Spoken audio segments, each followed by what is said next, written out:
ओम नमः शिवाय, जय महाकाल, हर हर महादेव, जय हो पितृदेव की। तो जैसा कि आप सभी जानते हैं, पितृपक्ष का बहुत ही प्यारा सा महीना चल रहा है और आज की वीडियो में हम आपको पूज्य गुरुजी द्वारा बताया गया, जो उन्होंने अपनी कोटा वाली कथा में, जो कथा उनकी कोटा में चल रही है ना, उसमें जो उन्होंने उपाय बताया है, वही उपाय आज हम आपको बहुत ही सरल शब्दों में इस वीडियो में बताने वाले हैं। तो बिल्कुल भी वीडियो को स्किप नहीं करें, क्योंकि श्री देव पितृ शिव महापुराण कथा जो कोटा में चल रही है ना पूज्य गुरुजी की, जिस कथा में उन्होंने कुशा वाला उपाय बताया है, वही उपाय हम आपको बताएंगे। तो वीडियो में लास्ट तक बने रहें। अगर आप भी अपने पितरों को प्रसन्न करना चाहते हैं, उनका आशीर्वाद प्राप्त करना चाहते हैं तो चलिए आपको पहला उपाय जल्दी से समझा देते हैं। देखिए, आपको फोटो में स्क्रीन पर कुशा दिख रही होगी। एक तो कुशा ऐसी होती है, ये बड़ी सी कुशा चटाई टाइप की, ठीक है ना। एक तो ये कुशा होती है और एक कुशा छोटी आती है, जो कि पूजा पाठ में बहुत ज़्यादा इस्तेमाल होती है। इससे पहली कई वीडियोस में हमने आपको बताया भी था, ठीक है ना। आपने वो कुशा देखी होगी। एक तो वो कुशा होती है और एक ये कुशा होती है जो आपको अभी फोटो में दिख रही है। अब देखिए, ये जो आपको कुशा स्क्रीन पर दिख रही है, इसे बोलते हैं आसन, जो कि हर किसी के घर में होना चाहिए। तो देखिए, पूज्य गुरुजी ने अपनी कथा में बताया है कि ये आसन जब व्यक्ति के घर में होता है ना, तो उनके पितृ हमेशा उनसे प्रसन्न रहते हैं, हमेशा तृप्त रहते हैं। अब देखिए, कुशा वाला उपाय पूज्य गुरुजी ने बताया है कि जब कुशा घर में रखते हैं ना हम लोग, तो हमारे पितृ हमेशा प्रसन्न रहते हैं और कभी भी हमें परेशान नहीं करते हैं। अच्छा, कुशा को रखने का भी उपाय होता है, मतलब एक तरीका, एक नियम है। ऐसा नहीं है कि आप अपनी मर्जी से रख सकते हैं। तो वही हम आपको अच्छे से वीडियो में समझाएंगे। देखिए, 3 जगह घर में, ठीक है ना, गुरुजी ने बताया है कि 3 जगह आपको अपने घर में कुशा रखनी है। तो देखिए, पहली जगह आपके घर में जहाँ कुशा जरूर होना चाहिए, ठीक है ना, ज़्यादा नहीं तो कुशा की एक लकड़ी भी आप रख सकते हैं, ठीक है ना। देखिए, जब हम घर का जो मुख्य दरवाजा होता है, जो मेन गेट होता है ना हमारा, कुछ लोगों का लोहे का होता है, कुछ लोगों का लकड़ी का होता है, ठीक है ना। जैसा भी आपके घर में आपका मेन गेट है, जब आप उस मेन गेट से अपने घर में घुसेंगे ना, तो आपके सीधे हाथ की तरफ, ठीक है ना, सीधे हाथ की तरफ कुशा आपको रखनी है, राइट हैंड्स पर। तो ऐसा अगर आप करते हैं ना ये वाला उपाय, तो हमेशा आपके जो पितृ हैं वो प्रसन्न रहेंगे। तो पहली जगह तो हो गई घर का मुख्य दरवाजा, सीधे हाथ की तरफ आपको कुशा रखनी है, ठीक है ना, पहली जगह हो गई। अब देखिए, दूसरी जगह आपके घर में जहाँ पर कुशा ज़रूर होनी चाहिए, वो है आपके घर का मंदिर, ठीक है। चाहें तो आप अपने घर के मंदिर में मतलब आसन रख सकते हैं। कुशा का जो आसन होता है ना, बड़ा सा चौड़ा सा, वो आप रख सकते हैं। और आसन नहीं रख सकते हैं तो थोड़ी सी कुशा तो आपको अपने घर के मंदिर में रखनी ही चाहिए। देखिए, छोटी वाली जो कुशा होती है ना, वो आपको बहुत ईजिली पूजा पाठ का जहाँ सामान मिलता है ना, बहुत आसानी से आपको उन शॉप्स पर मिल जाएगी। आप बोल दीजिए कि हमें सूखी वाली कुशा चाहिए, वो लोग आपको दे देंगे। 10-15 रुपए से ज़्यादा की नहीं मिलेगी, ठीक है ना। तो एक कुशा आपको अपने घर के मुख्य दरवाजे पर रखनी है, मतलब सीधे हाथ की तरफ, बिल्कुल मेन दरवाजे पर नहीं रखनी है। जब आप अपने घर में अंदर की तरफ घुसते हैं ना, तो राइट हैंड पर आप अंदर की तरफ आपको रखनी है, बाहर, दरवाजे के बाहर नहीं रखनी है। ये चीज़ ध्यान रखिएगा। दूसरी जगह आपके घर में, आपके घर का जो मंदिर है, ठीक है ना, वहाँ पर आप चाहें तो कुशा का आसन रख सकते हैं, और आसन नहीं रख सकते हैं तो थोड़ी सी कुशा छोटी वाली जो हम पूजा पाठ में इस्तेमाल करते हैं ना, वो आपको रखनी है। अच्छा, तो अब बात कर लेते हैं तीसरी जगह कौन सी है घर में जहाँ पर आपको कुशा ज़रूर रखनी चाहिए। देखिए, 2 जगह हमने आपको बता दी, तो तीसरी जगह है आप अपने घर में जो पीने का पानी रखते हैं ना, देखिए, चाहे आप मटके में रखते हैं, आरओ में रखते हैं, किसी भी चीज़ में रखते हैं, तो वहीं पर आपको तीसरी कुशा रखनी है। देखिए, आप छोटी सी कुशा जो हमने आपको बताया था ना, पूजा पाठ वाली शॉप पर मिल जाएगी, वही कुशा आप, अगर मटका है आपके घर में तो मटके के पास रख दें, अगर आपके घर में आरओ है तो आरओ के पास रख दें, बाल्टी में रखते हैं पानी तो बाल्टी के पास रख दें। जिसमें भी आप अपने घर का पीने का पानी रखते हैं ना, वहीं पर आपको वो छोटी सी कुशा रख देनी है, क्योंकि आपको पता ही होगा वहीं पर हमारे पितरों का वास होता है। तो देखिए, गुरुजी ने अपनी कोटा वाली कथा में बहुत जोर देकर बताया है कि जो व्यक्ति अपने घर में इस तरह से कुशा रख लेता है ना, कभी भी उसे पितृदोष नहीं लगता है, उसके घर से पितृदोष हमेशा दूर रहता है। तो इस पितृपक्ष के दौरान आप ये उपाय जरूर करें। तो देखिए, रखना कब है, आप सुबह में भी रख सकते हैं, शाम में भी रख सकते हैं, दोनों टाइम में से किसी भी टाइम रख सकते हैं और किसी भी दिन रख सकते हैं। पूरे पितृपक्ष के दौरान किसी भी दिन रख सकते हैं। तो ये तो था पहला उपाय, ठीक है ना। अब जल्दी से आपको दूसरा उपाय भी बता देते हैं। देखिए आपको स्क्रीन पर ये सूखी वाली कुशा दिख रही होगी, तो आपको ऐसी कुशा लेनी है और इसी से उपाय करना है। अब देखिए ये जो उपाय है उन लोगों के लिए है जिनके घर में कोई व्यक्ति बहुत ज़्यादा बीमार रहता है, बीमारी दवाइयाँ खाने के बाद भी नहीं ठीक हो रही है, घर में हमेशा बीमारियाँ लगी रहती हैं, पैसा बीमारियों में जाता रहता है, तो उन लोगों को खास करके ये दूसरा वाला उपाय करना है जो कि कुशा का है। अब देखिए आपको ऐसी कुशा लेनी है। अब अपने घर का शुद्ध जल लेना है आपको तांबे के लोटे में, आपको स्क्रीन पर दिख रहा है ना, ऐसा ही आपको तांबे का लोटा लेना है। अपने घर का ताज़ा ताज़ा शुद्ध जल भरना है और जो कुशा आपने ली है ना वो कुशा आपको लोटे के अंदर डाल देनी है। ठीक है ना। कितनी देर तक? 20 से 25 मिनट तक। ठीक है ना, इतनी ही देर आपको डालनी है। अब 20-25 मिनट या फिर आधे घंटे 15 मिनट, जितने भी मिनट आपने कुशा डाली है उसको निकाल लेना है और वो जल लेकर आपको पहुंच जाना है। कहाँ जाना है? देवादिदेव मेरे महादेव के मंदिर में, यानी शिवालय में आपको जाना है। तो देखिए जब आप शिवालय में पहुंच जाएंगे तब आपको अपना जो फेस है वो किस साइड करना है? उत्तर दिशा की तरफ। ठीक है ना, उत्तर दिशा की तरफ आप अपना फेस कर लेंगे और आपको ये जल शिवलिंग पर नहीं चढ़ाना है। ठीक है ना, शिवलिंग पर ही नीचे की तरफ जहाँ माता पार्वती का हस्त कमल होता है और अशोक सुंदरी माता का जो स्थान होता है उसके बीच वाली जो जगह होती है, देखिए हम यहाँ पर फोटो में हमने जो गोल गोल निशान लगा रखा है ना, बिल्कुल यहीं पर आपको ये जल समर्पित करना है पूरा का पूरा। ठीक है ना, सारा जल आपको यहीं पर समर्पित करना है। अच्छा, जब आप जल समर्पित करेंगे ना इस स्थान पर, तब आपको इस मंत्र का जप भी करना है, श्री शिवाय नमस्तुभ्यम। आपको ये बोलना है और सारा जल आपको वहाँ समर्पित कर देना है। अब देखिए जब आप जल समर्पित करेंगे ना तब वो जल सीधे जलाधारी से होता हुआ नीचे की तरफ गिरेगा। ठीक है, जब वो नीचे गिरेगा ना तो वहीं से आपको थोड़ा सा जल अपने लोटे में ले लेना है, रोक लेना है। और जो भी आपके घर में बीमार व्यक्ति है ना, जिसके चाहे हाथों में दर्द है, कोई ऐसी बीमारी है, मान लीजिए दानों की बीमारी है, कोई भी XYZ बीमारी है ना, उसी स्थान पर आपको ये जल थोड़ा सा कुशा वाला जो जल आपने रोका है ना, ये जल आपको लगा देना है। जो भी बीमार व्यक्ति है बहुत जल्दी ठीक हो जाएगा अगर आप ये उपाय दूसरा वाला उपाय कर लेते हैं तो।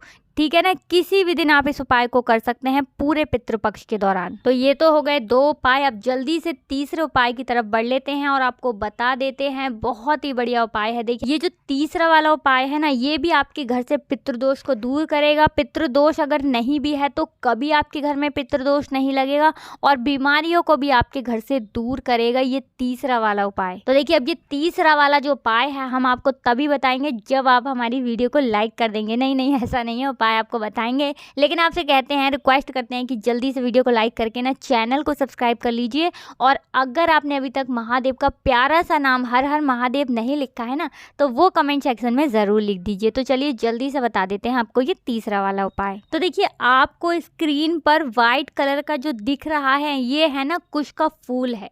तो आपको ये कुश का फूल मिल जाता है तो बहुत ही बढ़िया है, अगर नहीं मिलता है तो देखिए ये जो आपको फोटो में अब दिख रही है ना, ये है कुशा, हरी वाली कुशा। अब देखिए इन दोनों चीज़ों में से आपको जो भी चीज़ मिल जाती है ना वो चीज़ आपको लेनी है। अब आपको लेनी कितनी है? तो 1 से 2 आपको लेनी है, ज़्यादा नहीं लेनी है। उसके बाद आपको क्या करना है, अब आपको तांबे का ऐसा लोटा लेना है जो आपको स्क्रीन पर दिख रहा है। इसके अंदर आपको अपने घर का शुद्ध जल भरना है और अगर आपने कुश के फूल लिए हैं तो वो आपको इसके अंदर डालने हैं और अगर आपने कुशा ली है तो वो कुशा आपको इसके अंदर डालनी है। अब कितनी देर डालना है? कम से कम आपको आधे घंटे तक डालना है वो कुशा। अब आधे घंटे बाद अगर आपने कुशा के फूल डाले हैं तो फूल निकाल लेना, अगर आपने कुशा डाली है तो कुशा निकाल लेना और किसी भी पेड़ वगैरह जो हो ना उसके नीचे आपको उन्हें डाल देना है। और इस जल को लेकर अब आपको कहाँ जाना है? महादेव के शिवलिंग के पास, यानी शिवालय में आपको जाना है। ये उपाय आप सुबह में भी कर सकते हैं, शाम के समय में भी कर सकते हैं, जिस टाइम आपके पास टाइम हो उस समय करें।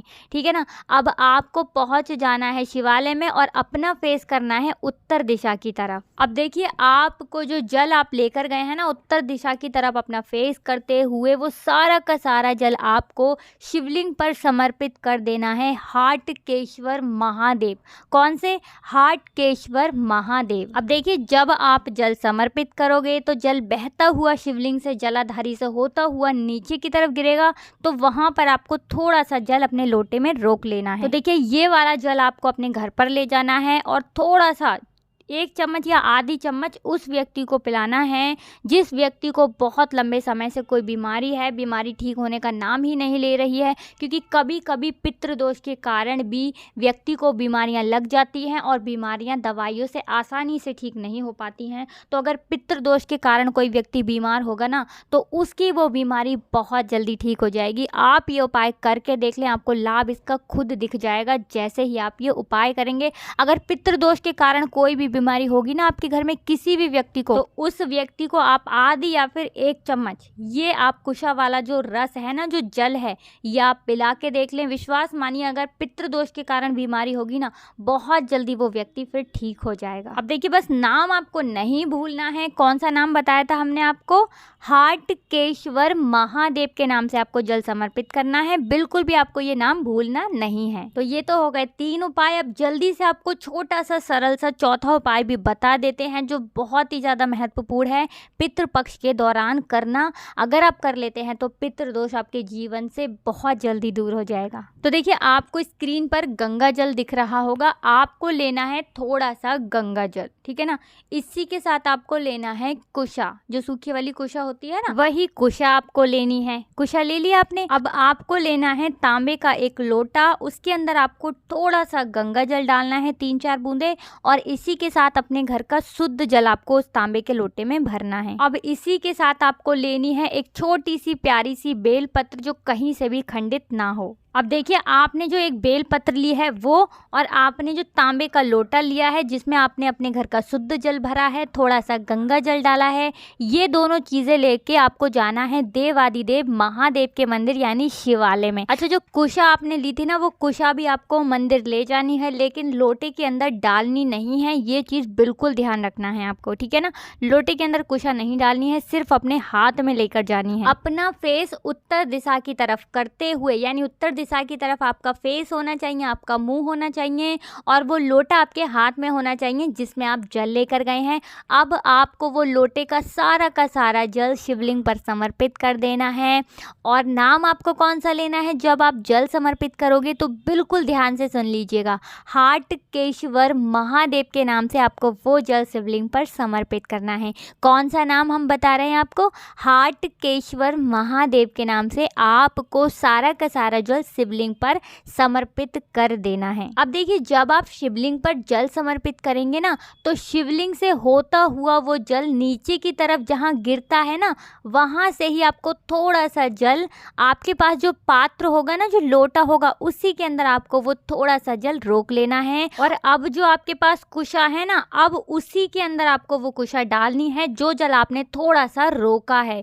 अब उस जल को लेकर आपको जाना है अपने घर पर। अब देखिए जब आप अपने घर पर पहुंचेंगे ना, तो आपको थोड़ा सा जल तो अपने घर के बाहर जो मुख्य द्वार होता है ना, वहां पर छिड़क देना है। अच्छा, जल छिड़केंगे कैसे? जो कुशा आपने डाली है ना लोटे के अंदर, जिस जल के अंदर आपने कुशा डाली है, उसी कुशा से आपको अपने घर के मुख्य द्वार यानी दरवाजे पर आपको कुशा से थोड़ा सा जल छिड़क देना है। अब इसके बाद आप अपने घर में एंटर करेंगे। जब अपने घर के अंदर जाएंगे तो आपको अपने घर के जितने भी रूम्स हैं ना, जितने भी कमरे हैं, सभी जगह पर उसी कुशा से वो जल छिड़क देना है। रसोई घर में, छत पे, बरामदे में, बालकनी में, हर जगह। केवल शौचालय में नहीं जाना है, वॉशरूम में नहीं जाना है, बिल्कुल ध्यान रखना। बाकी हर जगह कोने कोने में आपको ये जल कुशा से छिड़क देना है।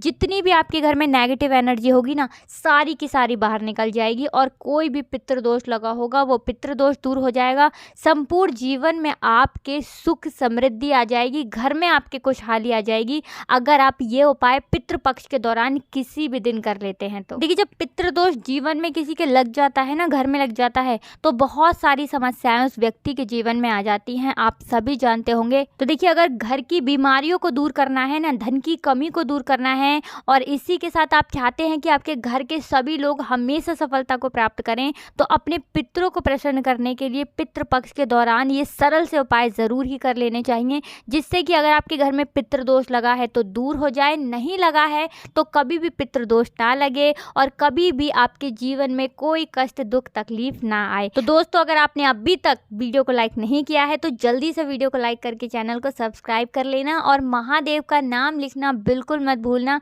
हर हर महादेव जरूर लिख देना। तो आप सभी को राधे राधे, जय श्री कृष्ण, हर हर महादेव, जय शिव शंभू, जय हो पितृदेव की।